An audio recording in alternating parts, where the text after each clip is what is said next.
Bem, hoje nós vamos aproveitar o tempo para abordar um tema que está na pauta nacional, na medida em que foi anunciado pelo ministro de Minas e Energia a possível privatização da Eletrobras, com perspectivas para esse processo ocorrer no ano que vem.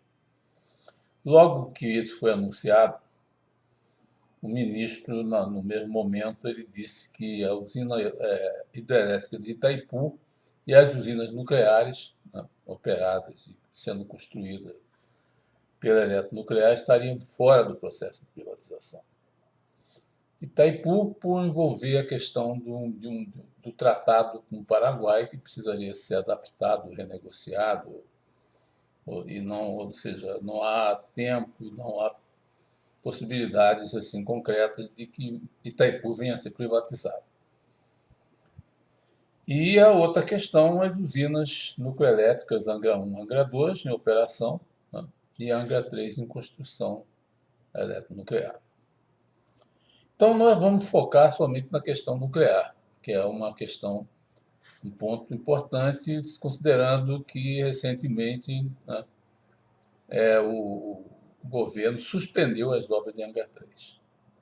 Era para ser concluído em 2018. Num dado momento, o Ministério de Minas e Energia suspendeu, a Eletrobras, né, suspendeu a construção de Angra 3 sem uma perspectiva de prazo. Passou-se alguns meses e veio o anúncio de que a usina poderia ser retomada em 2018, com perspectiva de ser concluída em 2022. Né?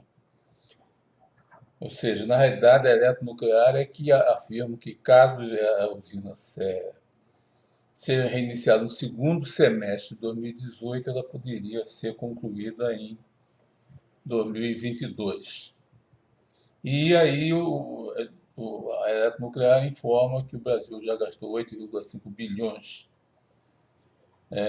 para montar a usina de reais, né? E que para finalizar ainda falta gastar entre 15 a 20 bilhões de reais. Então, obviamente, esse cancelamento das obras decorre da crise econômica, principalmente da crise fiscal, que reduziu recursos disponíveis no governo federal para investimentos. Né? Então, isso levou, são as razões principais da paralisação da obra e, obviamente, também alguns escândalos envolvendo a Lava Jato. Todos nós sabemos que diretores da eletronuclear foram presos, recentemente foram soltos, né? Não vou aqui entrar no nome, isso foi noticiado. E o ex-presidente está preso hoje, né? E tudo isso levou a uma desconfiança muito grande em relação aos contratos de montagem. As empresas são envolvidas na Lava Jato e tudo isso teve um impacto. Né? Mas, resumindo, com isso surgiu uma série de. Com a paralisação das obras, os dirigentes do setor, principalmente o pessoal da eletronuclear, as associações de classe, como a ABDAN, que é a Associação Brasileira de Desenvolvimento Nuclear, ligada aos empresários, às empreiteiras, se mobilizaram, se começa uma discussão sobre a possível privatização do setor das usinas nucleares no Brasil. Esse assunto já vem sendo ventilado já há muitos anos, há mais de 10 anos que esse assunto já foi objeto de projetos, projeto de lei na Câmara dos Deputados, alguns prevendo, inclusive, uma parcela de 50% de participação do capital privado, do capital internacional. E, obviamente, isso não avançou. Né? Isso não avança, há uma imobilidade muito grande em relação a esse assunto. Nós mesmos formulamos uma proposta bastante abrangente para uma reformulação mais ampla do setor nuclear, porque, na realidade, nós temos vários problemas. Um deles é na área regulatória. A Comissão Nacional de Energia Nuclear, né, o governo, há mais de 10, 15 anos, resolveu criar a Agência Nacional de Energia Nuclear, nos moldes da ANEEL, para dar uma característica regulatória mais dinâmica, inclusive tirando as duas empresas operativas, empresas que são empresas do mercado, né? Indústrias como a Nuclep, né? Empresas nucleares, é uma empresa de fabricação de equipamentos pesados para usinas nucleares, ainda montado e projetado na época do Acordo Brasil-Alemanha, capaz de produzir equipamento para 2 usinas nucleares por ano. Né? É superdimensionada, tendo em vista que o programa nuclear das 8 usinas nucleares só ficou uma, Angra 2, né? Que vamos abordar rapidamente esse processo. Então, também sob o controle da Comissão Nacional, que nem estava a Indústria Nuclear do Brasil, a INB, tudo isso dentro do Ministério da Ciência e Tecnologia, a INB é responsável pelo ciclo do combustível, tanto a mineração de urânio, na usina que está ainda ativa, que é de Caetité, na Bahia, mas a produção caiu muito, falta de investimento, falta de perspectiva, e a usina lá de Lagoa Real, né, no Ceará, né, a usina de Itataia, mas que também não avançou porque, obviamente, não tem dinheiro nem para as usinas, vai ter dinheiro para o ciclo combustível. Com isso também o parque industrial, que é em Resende, onde fica a fábrica de elementos combustíveis, a parte do enriquecimento do urânio, né? O Brasil parece que já consegue enriquecer 30% do urânio necessário para Angra 1, né? Que é um grande avanço. Mas a falta de investimento, né, em modernização, e tudo isso é um parque sofisticado, é necessário sempre estar fazendo um upgrade. Não tem dinheiro, isso obviamente atrapalha o processo. E também nós temos uma estatal produtiva, uma indústria, né, na área de energia, que é a fábrica de combustível, outra fábrica de equipamento pesado, sob o controle de uma agência reguladora. Na realidade, não é nem agência reguladora, aqui nem é uma agência fiscalizadora, né? A ideia era retirar esses, né, transformar a Comissão Nacional de Energia Nuclear na Agência Nacional de Energia Nuclear, com característica mais de uma agência reguladora, tipo ANEEL, tipo ANP. Né? Mas, claro, aqui nem tem obrigações específicas, além da questão energética, principalmente o uso de fiscalização de todos os equipamentos e o uso de equipamentos radiológicos, que tem risco radiológico. Então, licenciamento, fiscalização desses equipamentos também faz parte. Então, é uma agência muito mais ampla do que uma ANEEL. Mas, de qualquer jeito, esse assunto também não evoluiu. Até hoje não se tomou uma decisão concreta. O que seria essa agência, o que ficaria sob o controle dela, a transferência da INP e da Nuclep para onde, não se tem uma solução para isso. No nosso estudo, nós propusemos que essas 2 unidades industriais fossem para o controle da Eletrobras. A Eletrobras é uma empresa de governo com fins de energia, de geração de energia, de produção de energia, né? E a Eletronuclear já é uma subsidiária da Eletrobras. Nada mais correto colocar tudo junto no mesmo pacote, numa mesma unidade de gestão, né? Mas isso, obviamente, não cabe. Há uma disputa de poder, o Ministério de Minas e Energia é um ministério, uma visão diferente, o Ministério de Ciência e Tecnologia é uma outra visão, não quer abrir mão também do poder de nomear diretor e ter o controle dos recursos. Então, essa discussão não avançou, né? O setor nuclear, com a paralisação de Angra 3, ficou evidente, né, que ele precisa de uma rediscussão, de um rearranjo.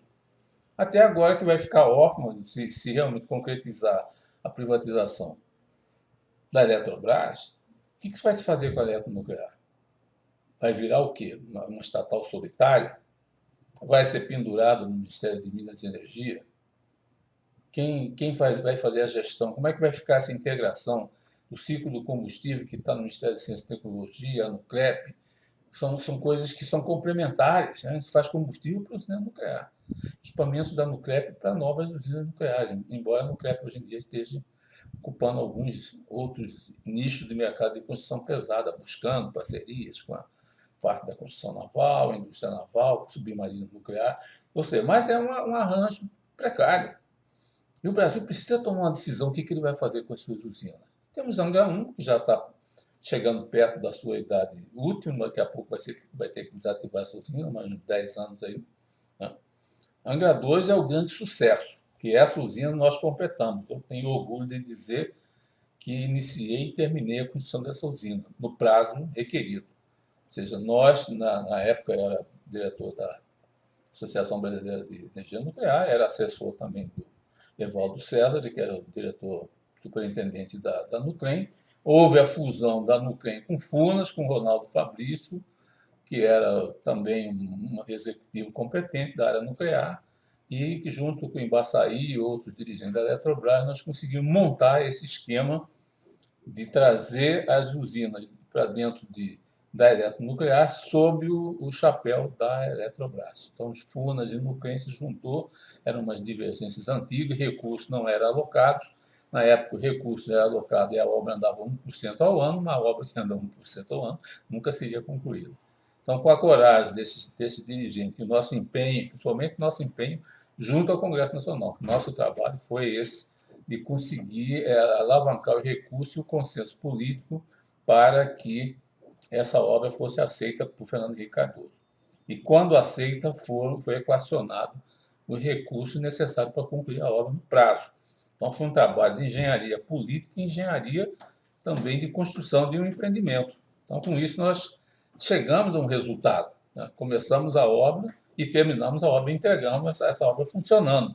Agora, com o André 3 já foi, aí já era Lula, aí o Lula começou a colocar dirigentes que não tinha nada a ver com o setor, professores de universidade para ser dirigente de empresa. O professor é para ser professor, não é para ser dirigente de empresa. Para ser dirigente de empresa tem que ter experiência de gestão, principalmente nós estamos mexendo com milhões e milhões de reais, contratos complexos, e tem que ter a experiência, o chapéu nuclear, né? Voltou lá o político do PT para ser diretor financeiro, aí houve uma série de, obviamente, de desvios, aí mexeu o fundo de pensão, núcleos, entrou aí numa rebarba aí com o PT para desvio de dinheiro, até hoje não foi esclarecido, a Polícia Federal cancelou alguns processos, né, com influência lá de cima, né? Porque, na realidade, a Lava Jato veio depois, esse escândalo ocorreu antes. Mas ficou tudo impregnado desses desvios. Depois entrou o Almirante Otto como gestor, mas o Lula viu que estava perdendo o controle das coisas e veio botar uma pessoa com experiência nuclear, né? O Almirante Otto Pinheiro da Silva, que é o pai do submarino nuclear brasileiro, do enriquecimento do urânio, uma pessoa respeitada no setor, que deu um certo ordenamento na eletronuclear. Começou a andar, a Angra 3 começou de novo a ganhar foros de uma obra para ser tocada. Eu até tive a esperança de que talvez agora ocorra com o Angra 3, que ocorreu com o Angra 2 no nosso tempo. Nosso trabalho foi um trabalho de formiguinha, um trabalho muito competente, muito sério, né, sem desvio de conduta, né? E esse trabalho foi recompensado. Eu achei que a Angra 3 também ia chegar nesse ponto, mas não chegou. E aí parou a obra e entrou. Aí troca ministro, entra um, entra outro, sai um. Entrou nessa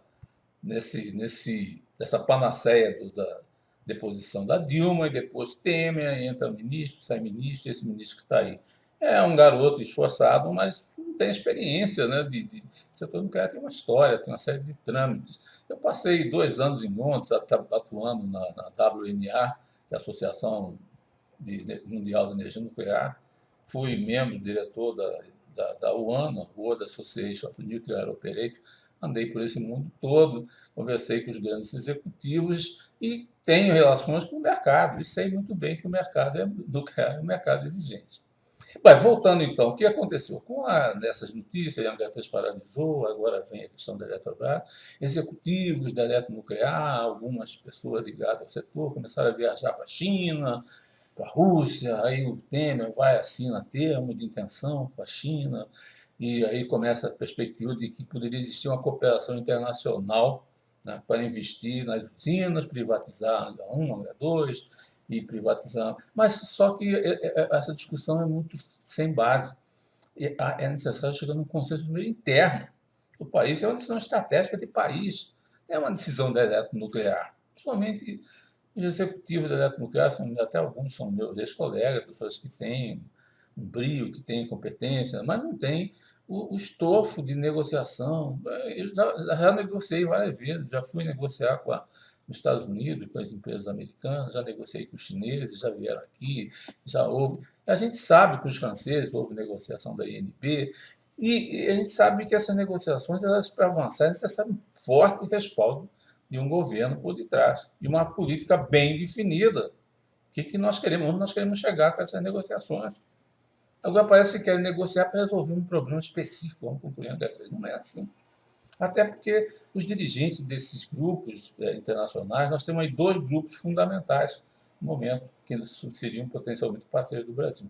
Os russos e os chineses. Os russos mais avançados, mais maduros, têm uma indústria mais consolidada, várias linhas tecnológicas avançadas. Os russos estão top de linha, né, na sua tecnologia. A China vem logo atrás com uma vontade de ganhar mercado, disputar mercados, né?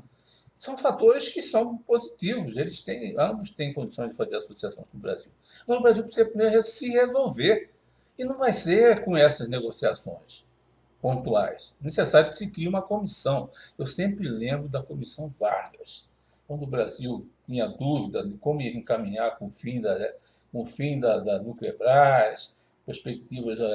Nós entramos na crise econômica, a usina Angra 2 parou, a Angra 3 nem entrou em perspectiva de construção, existia uma crise, então criou-se uma comissão Vargas, liderada pelo professor Israel Vargas, fora das empresas, porque as empresas, por mais que os dirigentes tenham boa vontade, eles estão submetidos ao ministro, às políticas, sempre a pessoa indicada por um deputado, por um senador, tem o apoio do partido, tudo isso é negativo, a gente já sabe o que deu isso. Estou dizendo que os dirigentes atuais da Eletronuclear têm alguma ligação que não seja correta. Já teve um escândalo lá, isso já basta, né? Mas essa negociação com outro país, é necessário que tenha uma comissão, uma comissão de especialistas que não esteja vinculada às empresas diretamente. As empresas devem ser ouvidas, devem ser chamadas, mas isso aí, energia nuclear, tem que ser tratado num nível maior de governo. Ministério do Planejamento, Ministério da Minas e Energia, né? A Casa Civil, o Ministério de Segurança Institucional, né? É uma coisa maior para se definir o que o Brasil é hoje e o que ele quer ser. Claro que a privatização é um caminho, né? Fazer igual, por exemplo, existe um modelo adotado pela África do Sul, fazer uma espécie de uma concorrência, né? Recolher propostas da China, da França, dos Estados Unidos, através da Westinghouse, que tem o projeto AP1000, né? Que também é uma linha de reatores importante, dos russos, com os VVRs, e com isso, né? Ver, cotar isso aí, ver quais são as condições, né? Talvez o Brasil possa seguir uma coisa dessa, mas antes tem que existir as pré-condições, né? Até que ponto nós vamos com a privatização? Eu, por exemplo, defendo que, se for privatizar, é 100%, bota aí 99% do capital internacional para controlar, que eu sei que o mercado quer isso. Adianta, as empresas, grandes empresas operadoras, elas querem ter controle sobre o empreendimento, não vai. E o Brasil não tem contrapartida. Vai o quê? Botar 30% de capital nacional para quê? Quem vai botar? O Odebrecht vai botar? Não. Então, é necessário ter essa clareza. Nós não temos mais capital para investir. Tão cedo não vamos ter. O Brasil está crescendo aí, vai crescer 0,7% este ano, 1,5% ano que vem. Não vai, o recurso só para cobrir o déficit público, né, a questão fiscal, né, e uma série de outros investimentos que são prioritários em relação à energia nuclear. Então, a energia nuclear só tem uma solução: privatizar mesmo. Não tem outra solução.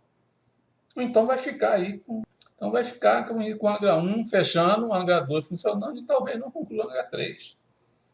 Então, o certo seria uma discussão mais profunda, um nível elevado de governo, né? O que se quer, o modelo que se quer, onde se quer chegar, vai privatizar, então, com vista ao quê? A construir umas quantas usinas, aonde? Existe a questão do Rio São Francisco, que é um mercado cativo importante, eu já tenho escrito, tenho definido. Ali, se colocarmos 4 usinas nucleoelétricas de 1.300 megawatts, com o Angra 2, nós vamos resolver o problema do Rio São Francisco. Claro que não vai ser somente as usinas, é necessário todo um processo de revitalização do rio. Conter o desmatamento, fazer replantio de mata, recuperação das nascentes, recuperação da mata ciliar em vários afluentes, né? Um trabalho que vai requerer 10 anos. Agora, 10 anos, em 10 anos, nós não vamos conseguir recuperar o rio para gerar energia. Vai acontecer o que está acontecendo hoje, está aí, Sobradinho está chegando no seu limite mínimo, né? não se poderá mais gerar energia, vai ter que cortar a água, a geração hidrelétrica vai ser zero. Nós estamos propondo uma solução de 4 usinas. Com isso, nós vamos poder reduzir a geração hidrelétrica, né? E para dar tempo, num prazo médio, para reencher os reservatórios, Sobradinho principalmente, né? É a única forma que tem imediata, grandes blocos de energia que são necessários para fazer essa operação, só através de usinas nucleares. Então tem um mercado cativo ali, né? Agora é preciso gestão, é preciso planejar isso. Existem alguns parâmetros a serem definidos, locais, etc. Demanda de água e como é que vai ser isso tudo, né? Mas é um caminho a ser trilhado. Ou seja, se a gente construir essa usina até 2030, nós temos aí 2030, 2040 para recuperar o Rio São Francisco. Então é um projeto estratégico. Isso sim se encaixa. Agora, o que é? Essas usinas vão ser privadas. Tem que pensar que vão ser privadas. Então, você vai oferecer um pacote, você vai concluir a H3, mas vai entrar aqui numa concorrência se você ganhar de construir mais 4 usinas a partir de 2020, 2022, por exemplo. É isso, né? Então, a eletronuclear, por exemplo, tem que dar um destino a ela. Já começou a ser um paquidermo, o que tem lá? Uma folha de pagamento de 650 milhões de reais por ano. Isso aí é. O que é isso, né? O que isso está gerando para o país? Tem uma tecnologia lá, alguns técnicos que são competentes, tem que alocar isso, tem que fazer um retraining, tem que, né, manter essa capacitação. Agora, em que estrutura isso vai ficar? Eu não sei responder essa pergunta agora, mas se a gente definir o que a gente quer, para onde a gente quer chegar, sim, por exemplo, vai ter que mexer na Constituição, não tem jeito. A Constituição amarra isso, né? As atividades nucleares serão exercidas basicamente por empresas estatais, né? Tem que quebrar esse monopólio estatal. Agora, isso tem que ser feito de uma certa forma rápida. A discussão hoje em dia está madura, não é mais antigamente, os militares eram contra, que era estratégia. Não, hoje em dia temos que ser pragmáticos, temos que resolver o problema, dar um rumo para esse setor. Aproveitar o que nós temos uma reserva de urânio, 350 mil toneladas de urânio aí, que podem ser aproveitadas. Tem a linha de reator atório, que nós podemos reativar, fazer reatores regeneradores, ou seja, reatores que gerem o seu próprio combustível, né? Através da queima de urânio 235, gerando plutônio, urânio 233, né? E com isso pode entrar também no pacote tecnológico a Rússia, que já tem usinas desse tipo operando, a própria Índia tem uma linha mais específica no uso de tório, mas os reatores regeneradores da Rússia são os mais avançados do mundo, né? Isso nós podemos fazer uma reconversão para cá utilizando tório. Com isso a gente, né, vai poder gerar, através do tório, dentro de um reator PWR, que é o reator água pressurizado, ele se transforma em urânio 233, que é um urânio que pode ser reutilizado como para alimentar as usinas, né? Então, isso são estratégias que precisam ser definidas claramente. Não dá para um país caminhar simplesmente no achismo, nessas emergências. Vamos concluir a H3, não podemos mexer na Constituição. Pode sim, e deve mexer na Constituição, porque se não mexer, ninguém vai ter a segurança jurídica necessária para dar esse passo. Então, essa questão nuclear agora, com a privatização da Eletrobras colocada, há um motivo para se pensar um modelo. Para onde vai a eletronuclear, o que vai se fazer com essas 2 usinas de operação, como vai se concluir a H3, como será o futuro, novas usinas, o que se vai fazer da Nuclep, da INB. Também há a possibilidade de privatizar parte desse ciclo de combustível, a menos do enriquecimento do urânio, tudo o resto pode ser privatizado, né? Mas tem que ter coragem, tem que ter análise, tem que ter competências, né? Criar realmente uma estrutura de pensar isso, né? Uma comissão tipo a Comissão Vargas, né? Com prazo, com metas, e o governo, então, a alta cúpula do governo vai ver isso aí. Lá na Rússia, a energia nuclear é assunto de ministério, é Ministério de Energia Atômica, né? É o Minatom, né? Na China, essa é questão de Estado. Agora, aqui largou solto. Bem, o ministro já disse, é um jovem, mas não tem experiência, não passou por tudo isso que nós passamos, né? Ele não concluiu, ele não iniciou e concluiu o H2 como nós concluímos. Ele não foi para a Alemanha fazer a capacitação que nós fizemos, ele não teve em Londres, passou 2 anos lá nos centros decisórios sobre energia nuclear no mundo, né? Por mais boa vontade que tenha, por mais que tenha uma assessoria, mas a gente sabe como é que são essas assessorias, são limitadas. São os limites do funcionalismo, do poder, as pessoas não querem se expor. Então, é difícil. Energia nuclear é uma questão de Estado. Isso tem que ficar claro. Ficar claro. Se vai ser privado, se vai ser estatal, é outra questão que tem que ser analisada. O que tem que ser mantido sob o controle do Estado e o que pode ser privatizado, né? E deve ser privatizado num cenário de carência de recursos para novos investimentos. Então, coloco essa discussão com foco nisso. É necessário um fórum especializado para tratar desse assunto. Não pode deixar na mão de diretores da Eletronuclear, por mais capacidade e boa vontade que tenham, nem mesmo da Eletrobras. Vai ser privatizado, né? O ministro já disse que a energia nuclear não vai ser. Então, o que será desse setor? Então, que é valorizado em muitos países. Nós sabemos que muitas empresas hoje em dia estão tendo prejuízo por causa de usinas nucleares. É momentâneo, mas esse é o momento. Nesse momento é assim, né? As grandes empresas operadoras de usinas nucleares estão tendo seu valor de mercado rebaixado, né? Isso certamente vai mudar de rumo em algum momento, que o mercado sobe, desce, oscila, né?